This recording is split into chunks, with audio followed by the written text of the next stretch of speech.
تیرا کلام رہے گا قائم پہاڑ جب نہ رہے خدایا، تیرے منہ کی ایک بات بھی ٹلے گی نہ چاہے کچھ بھی ہو۔ سور کا بادشاہ ہیرام سلیمان کی مدد کے لیے کیوں آیا جب وہ خداوند کا گھر بنا رہا تھا؟ ہیکل کو بنانے کا تاریخی پس منظر کیا ہے؟ سلیمان کا محل؟ کیا آپ جانتے ہیں کہ یہ کن مراحل سے گزرا؟ بیابان میں خیمہ اجتماع اور وعدہ کی سرزمین میں سلیمان نے خداوند کے لیے جو ہیکل بنائی، ان میں کیا کیا مماثلتیں اور فرق ہیں؟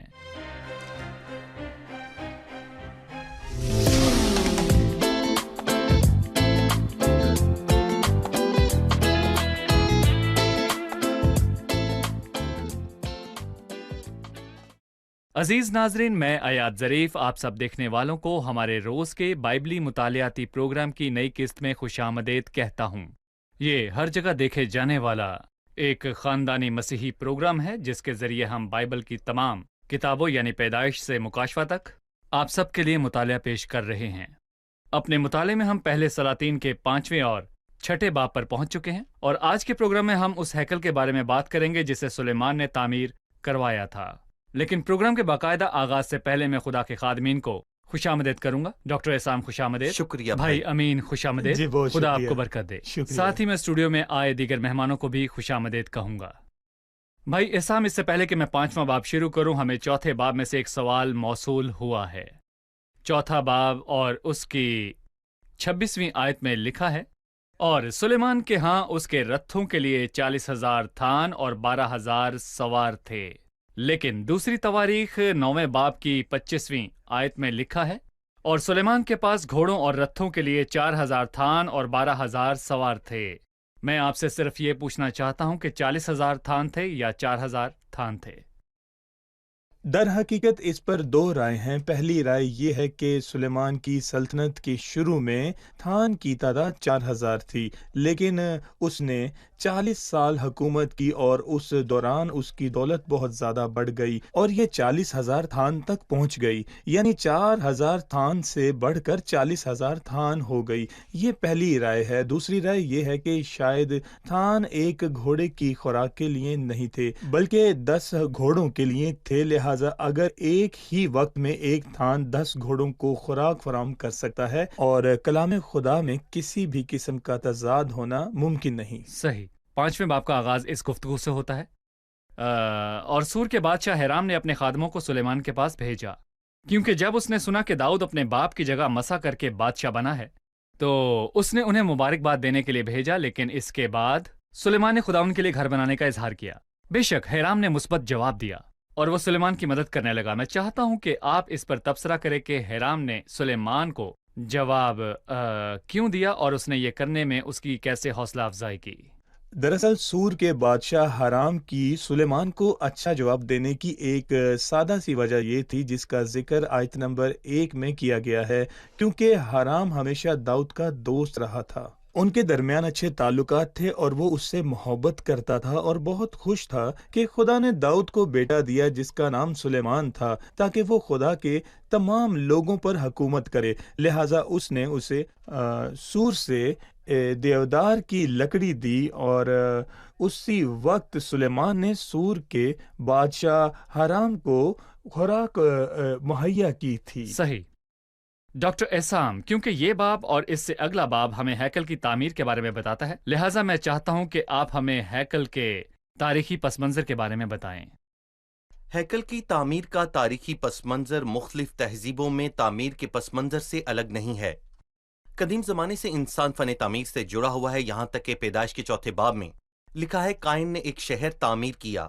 پیدائش کے 11ویں باب میں وہ ایک برج بنانا چاہتا تھا جس کی چوٹی آسمان تک بلند ہو، اور بہت ساری تہذیبیں گزرنے کے بعد ایسی تہذیبیں آئیں جو فن تعمیر سے زیادہ دلچسپی نہیں رکھتے تھے کیونکہ وہ وحشی تہذیبوں کی طرح غاروں میں رہتے تھے، لیکن زیادہ تر مذہبی تہذیبوں کے لیے فن تعمیر بہت ہی اہم تھی، جیسے کہ مصری، اسوری اور بابلی اور اس کے بعد رومی اور یونانی تہذیبیں۔ ان ملکوں کی تہذیبیں فن تعمیر میں بہت دلچسپی رکھا کرتی تھیں، اور فن تعمیر کی ایجادات میں سے ایک محلوں کی تعمیر ہے، لیکن ان کے لیے محل ایک مقصد تھا کیونکہ وہ محل تعمیر کرنے میں بہت تخلیقی تھے اور وہ دیوتا بنانے میں تخلیقی تھے۔ جیسے کہ رومیو 1 میں لکھا ہے کہ غیر فانی خداؤں کے جلال کو آدمیوں اور پرندوں اور چھپاؤں اور کیڑوں مکوڑوں کی صورت میں بدل ڈالا، اور انہوں نے ان کی شبیہ پر بت بنا لیے، اور یہ بت ان کے لیے دیوتا تھے۔ وہ دیوتا بناتے اور ان کے لیے گھر بناتے۔ اور وہ ان کے لیے گھر بناتے، وہ ان کے لیے مندر بناتے، اور جو وہ گھر بناتے انہی دیوتاؤں کو ان میں رکھتے۔ شاید ہم پہلے سیموئیل کے 5ویں باب سے واقف ہوں، جب خدا کے عہد کا صندوق لے لیا گیا، اور ہمیں یاد ہے کہ انہوں نے خدا کے عہد کے صندوق کو اس گھر میں رکھا، اس گھر میں رکھا جہاں ان کے دیوتا رکھے تھے، اور اس دیوتا کا نام دجون تھا۔ انہوں نے اسے اس کے سامنے اس لیے رکھا کہ دجون خداوند کو قبضے میں لے لے گا۔ انہیں لگا کہ خداوند کے عہد کا صندوق سچے خدا کے بت کی طرح ہے، اور دجون ان کے دیوتا کا مجسمہ تھا، لہٰذا ان کے لیے مندر وہ گھر تھے جہاں وہ اپنے دیوتا کو رکھتے تھے۔ لیکن وہ گھر جو سلیمان نے بنایا اور ماضی میں خیمہ اجتماع خدا کے لوگوں کے درمیان سکونت کی یہ جگہ دراصل تھی۔ اجتماع کا خیمہ خیمہ تھا اجتماع جو بیابان میں لوگوں کے درمیان میں جو تھا۔ بیابان میں خدا کے لوگوں کے درمیان تھا، اور جب وہ وعدے کے ملک میں رہنے لگے تو اسے ہیکل سلیمانی میں بدل دیا گیا، کیونکہ جب لوگ اس سے ملنا چاہتے تو وہ یہاں ملتے، کیونکہ یہ خداوند کی حضوری کی جگہ تھی۔ اور یہ ایک الہی قدرتی صورتحال ہے کہ اس کا ایک گھر ہے، جو ملنا چاہتا ہے وہ وہاں جاتا ہے، اور وہ اسے اس جگہ جا کر ملتا ہے جہاں خداوند کے حضور قربانیاں پیش کی جاتی تھیں۔ لیکن یہ بالکل بھی اس کے اس طرح رہنے کی جگہ نہیں تھی جس طرح ان کے مندروں میں ان کے دیوتاؤں کو رکھا گیا تھا، جن کا اثر محدود تھا۔ صحیح۔ لیکن ہمارا خدا زندہ اور سچا خدا ہے، اور جب سلیمان نے بھی ہیکل کو مسح کیا، لیکن اس نے کہا، لیکن کیا خدا فی الحقیقت زمین پر سکونت کرے گا؟ دیکھ آسمان، بلکہ آسمانوں کی آسمان میں بھی تو سما نہیں سکتا، تو یہ گھر تو کچھ بھی نہیں، لہٰذا اس نے یہ گھر اسے محدود کرنے کے لیے نہیں بنایا، کیونکہ ہمارا خدا دیواروں یا پھر اس تخلیقی فن کا محدود نہیں، بلکہ یہ وہ جگہ تھی جسے خدا نے انسان سے ملنے کے لیے مقرر کیا۔ بس یہ خدا کا گھر تھا جسے خدا نے خود اپنی سوچ کے مطابق مسح کیا تھا، اس نے اسے ترتیب دیا تھا، اور اسی نے انسان سے ملنے کے لیے اصول واضح کیے۔ آپ کہنا چاہتے ہیں کہ خدا کے گھر کا مطلب یہ نہیں کہ خدا اب یہاں رہنے تک محدود ہوگا، بلکہ خدا اس پر اختیار رکھتا ہے، اور اس گھر میں اس کے نام کو عزت دی جائے گی۔ بالکل۔ ایسا ہی ہے؟ جی صحیح۔ یہاں ہم ایک چھوٹا سا وقفہ لیں گے اور پھر مہمانوں کے سوالات کے ساتھ حاضر ہوں گے۔ ناظرین، ہم ایک چھوٹے سے وقفے کے بعد دوبارہ حاضر ہوں گے۔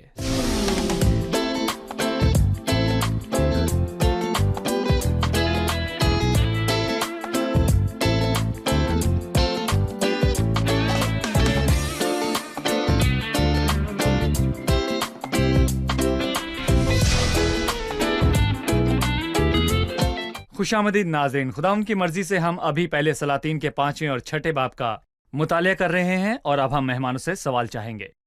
جی، کس کا سوال ہے؟ میرا ایک سوال ہے۔ پہلی دفعہ داؤد نے ہیکل بنانے کا سوچا۔ ہم ہمیشہ پڑھتے ہیں کہ وہ ایسا شخص تھا جو خدا کے دل کے موافق تھا۔ خدا نے اسے اس کی موت سے پہلے ہیکل تعمیر کرنے کی اجازت کیوں نہیں دی؟ خداوند نے داؤد کو ہیکل تعمیر کرنے کی اجازت کیوں نہ دی؟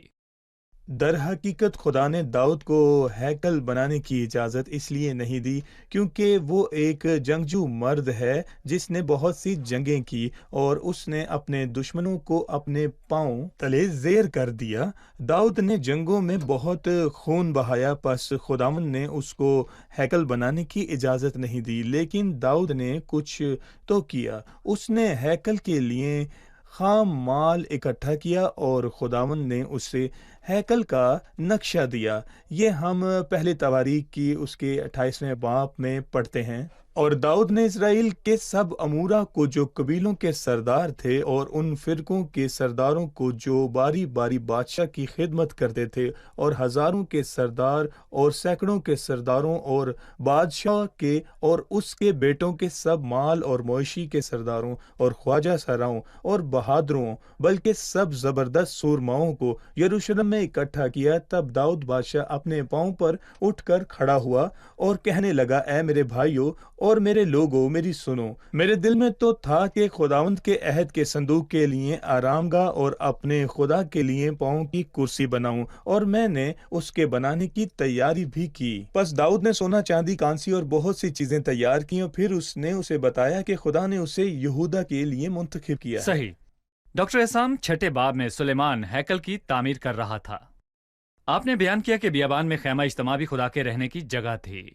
وہ بیابان میں خدا کے رہنے کی جگہ تھی، یہ وعدے کی سرزمین میں ہیکل ہے۔ میں چاہتا ہوں کہ آپ مجھے بتائیں کہ بیابان میں خیمہ اجتماع اور وعدے کی سرزمین میں خداوند کی ہیکل جو سلیمان نے تعمیر کروائی، ان میں کیا مماثلتیں اور فرق ہے؟ بنیادی مماثلت یہ ہے کہ یہ دونوں وہ جگہیں ہیں جہاں خدا انسان سے ملتا ہے، اور یہ لوگوں کے درمیان خدا کی سکونت کی جگہ ہے۔ اور میں کہوں گا خیمہ اجتماع ایسا ہی تھا، ہیکل بھی ایسی تھی۔ جیسے جیسے وہ سفر کرتے خیمہ اجتماع ساتھ لے جاتے، لہٰذا یہ ایسا ہونا چاہیے تھا جو لپیٹا اور ساتھ لے جایا جا سکے، اور جہاں کہیں وہ جاتے وہیں دوبارہ خیمہ لگا لیتے۔ لیکن ہیکل تو پہلے ہی مستحکم تھی اور وہ اس ملک میں پہنچ چکے تھے، لہٰذا یہاں ایک مستحکم جگہ ہونی چاہیے جہاں خدا کی پرستش کرنی چاہیے، اور جو کوئی کرنا چاہتا وہاں جا کر کرتا۔ تمام لوگ وہاں 3 دفعہ سال میں جاتے تھے، اور تمام لوگ خداوند کے لیے عید منانے وہاں جایا کرتے تھے۔ اور پرانے عہد نامے میں عیدوں کے گروہ کی 3 عیدیں ہیں۔ خیمہ اجتماع میں جو مواد استعمال ہوا وہ زیادہ تر مواد کپڑوں کا ہی مواد تھا، اور اس کی چھت بھی کپڑوں کی تھی، اور نیچے فرش پر صرف دھول ہے، وہاں پر کسی آسائش کی نمائش نہیں تھی، نہ ہی کوئی بڑائی کیونکہ یہ تھی۔ کپڑوں سے بنا تھا اس لیے وہ فوراً اسے لپیٹ کر آگے جا جی سکتے تھے۔ بالکل صحیح کہا، لیکن خیمہ اجتماع پتھروں کا بنا ہوا تھا۔ آپ کا مطلب ہے ہیکل؟ جی ہاں، صحیح کہا، ہیکل پتھر کی بنی تھی اور ایک جگہ مستحکم تھی، اور اس کی بنیادیں مستحکم تھیں تاکہ وہ قائم رہے، اسے لپیٹا یا حرکت نہیں دی جا سکتی تھی۔ در حقیقت خیمہ اجتماع کی اونچائی 10 ہاتھ تھی اور ہیکل کی اونچائی 30 ہاتھ۔ جیسے کہ ہم کسی بھی چیز کو دیکھتے ہی اس کے سائز کے فرق کو فوراً جان لیتے ہیں، اور میں کہوں گا کہ داخل ہونے کے لیے ہیکل کا دروازہ بہت ہی شاندار تھا، اور اس کے 2 بڑے ستون تھے، وہ ان کی نشانی ہے، اور دونوں ستونوں پر 2 دارالحکومت ہیں، اور یہ بھی اپنی عظمت کی وجہ سے مشہور ہیں۔ پس دروازہ بذات خود ہر لحاظ سے بہت ہی شاندار تھا، اور دوسری چیز یہ کہ ان کی پیمائش بھی مختلف تھی۔ مثال کے طور پر ہیکل میں عہد کے صندوق کو مقدس مقام یا پاک ترین مقام میں رکھا گیا، اس پر ایک پردہ ہے، اور خیمہ اجتماع میں 2 کروبی ہیں۔ اس نے نہ صرف ان کا غلاف بلکہ 2 کروبی بھی بنائے، اور ایک کروبی کی چوڑائی 10 ہاتھ، جس میں ہر پر 5 ہاتھ کا، اور وہ ایک دیوار سے دوسری دیوار تک ایک دوسرے کو چھوتے ہیں، اور ان کا منہ عہد کے صندوق کی طرف ہے۔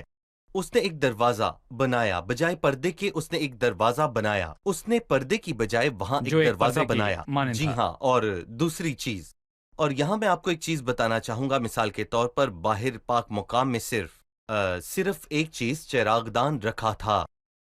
اس نے 10 چراغ بنائے، لیکن بیرونی مذبح کا طول و عرض بہت بڑا تھا، یہ خیمہ اجتماع سے بالکل مختلف تھا۔ اور پیتل کے حوض کے بارے میں بھی یہی ہے، اس نے بڑا حوض بنایا جو کہ 12 بیلوں پر رکھا گیا، اور ہر طرف سے وہ 3 کا منہ تھا، اور اس کی پیمائش بڑی تھی۔ مجھے یاد ہے کہ اس کا گھیرا 30 ہاتھ تھا، اور اس کا قطر 10 ہاتھ تھا، لہٰذا یہ بہت ہی بڑا تھا، اور اس نے اس کے ساتھ دھونے کے لیے 10 حوض اور بنوائے۔ جب وہ اس میں داخل ہوتے تو یہ جانوروں کے دھونے اور کاہنوں کے دھونے کے لیے وہاں رکھے گئے، اور وہ مواد جس سے ہیکل کی تعمیر کی گئی، میں آپ سے کہنا چاہوں گا وہ سچ میں بہت ہی اچھا تھا، اور ہیکل بھی بہت ہی شاندار، دلکش اور بہت ہی اچھی تھی۔ اس خوبرو عمارت پر غور کرتے ہوئے اور جو مواد اس میں استعمال ہوا اس کے حوالے سے، جیسا کہ یہ صرف ایسے ہی تعمیر نہیں کی گئی، بلکہ ہم یہ جانتے ہیں کہ ارد گرد تینوں سمتوں میں کاہنوں کے رہنے کے لیے، خدمت کے دوران ان کے رہنے کے لیے بہت اچھی جگہ موجود تھی۔ ہم اپنے ناظرین کو بتانا چاہتے ہیں کہ دکھائی جانے والی تصویر خیمہ اجتماع کی ہے،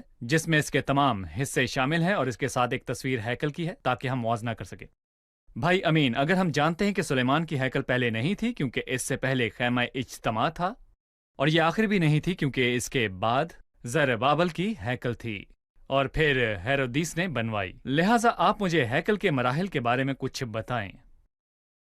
در حقیقت جیسا کہ آپ نے کہا کہ ابتدا میں بیابان میں خیمہ اجتماع تھا، اس خیمے کو حرکت دی جا سکتی تھی جو لوگوں کے بیابان میں سفر کرنے کے دوران سازگار تھا، اور اس کے ذریعہ انسان خدا کے پاس جاتا۔ اس کے بعد پہلی ہیکل تھی جسے سلیمان نے تعمیر کروایا، جیسا کہ ہم نے سنا یہ بہت پرتشی تھی۔ یہ ہیکل تھوڑی دیر تک قائم رہی، لیکن خدا کے لوگوں کی بدی کی وجہ سے اور اس سے دور جانے کی وجہ سے جب نبوکت نظر آیا اور انہیں بابل کی اسیری میں لے گیا اور ہیکل کو تباہ کر دیا اور اسے جلا دیا اور اس کا سارا سامان لے گیا۔ یہ وہ پہلی ہیکل تھی جسے سلیمان نے بنوایا تھا۔ جلا وطنی میں 70 سال رہنے کے بعد وہ اسیری سے واپس آئے، اور پھر خدا نے زربابل کو دوسری ہیکل بنانے کے لیے استعمال کیا جو سلیمان کی بنائی جانے والی پہلی ہیکل کی شان و شوکت میں کم تھی، اور یہ وہ ہیکل تھی جو خداوند یسوع مسیح کے زمانہ تک قائم رہی جب وہ اس زمین پر تھا۔